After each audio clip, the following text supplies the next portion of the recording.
এটা question mark যে হোৱাই, এটা ডাঙৰ কুৱেশ্যন যে হোৱাই, কিয় আমি বাছি ল'লোঁ, কি বাছি ল'লোঁ, কিয় বাছি ল'লোঁ। এতিয়া হোৱাইক আমি বাছি ল'লোঁ এজ এ ব্ৰেণ্ড। আৰু হোৱাইট কি থাকিব, এইটো এটা ডাঙৰ প্ৰশ্ন। হোৱাইট থাকিব এটা ফুড আইটেম। কি ফুড আইটেম থাকিব?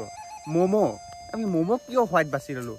ম'ম'টোক আমি এজ এ ফুড আইটেম হোৱাই ব্ৰেণ্ডত বাছি লৈছোঁ। এতিয়া আমি কথা পাতিম দ্য অৰিজিন অফ ম'ম'। যে ম'ম'টো অৰিজিনটো ক'ৰ? ম'ম'টো অৰিজিনেলি ক'ৰ পৰা আহিছে? যে ম'ম'টো অৰিজিনেলি আহিছে টিবেটৰ পৰা।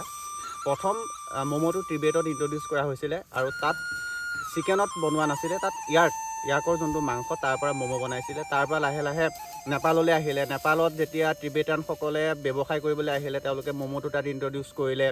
বা তাৰপিছত যেতিয়া নেপালৰ মানুহখিনি দাৰ্জিলিঙলৈ আহিলে, দাৰ্জিলিঙত তেতিয়া ম'ম'টো ইণ্ট্ৰডিউচ হ'ল। লাহে লাহে গোটেই ভাৰতবৰ্ষত ম'ম'ৰ এখন ডাঙৰ মাৰ্কেট হ'বলৈ ল'লে। আৰু এতিয়া আপোনালোকে ভাবি আচৰিত হ'ব যে ম'ম' ইমান এখন ডাঙৰ মাৰ্কেট, হিউজ মাৰ্কেট আছে, আমি মানে ক'ব নোৱাৰোঁ। আৰু এতিয়া অসমৰ পৰা হোৱাই ব্ৰেণ্ডে কৰিবলৈ গৈ আছে ম'ম'ত এখন গ্ল'বেল মাৰ্কেট। আৰু আপোনালোকে অতি শীঘ্ৰে ম'ম' আপোনালোকে খাবলৈ পাব অসমৰ মাৰ্কেটত। ব্ৰেণ্ডিঙত ম'ম' খাবলৈ পাব। প্ৰথম অসমৰ পৰা ব্ৰেণ্ডিং ম'ম' ওলাই আছে।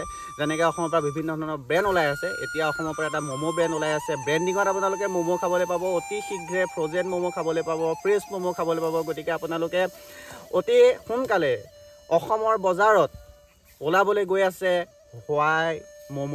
গতিকে ষ্টে টিউন, অতি সোনকালে আমি গৈ আছোঁ অসমৰ মাৰ্কেটত আমি বোম ফুটাবলৈ।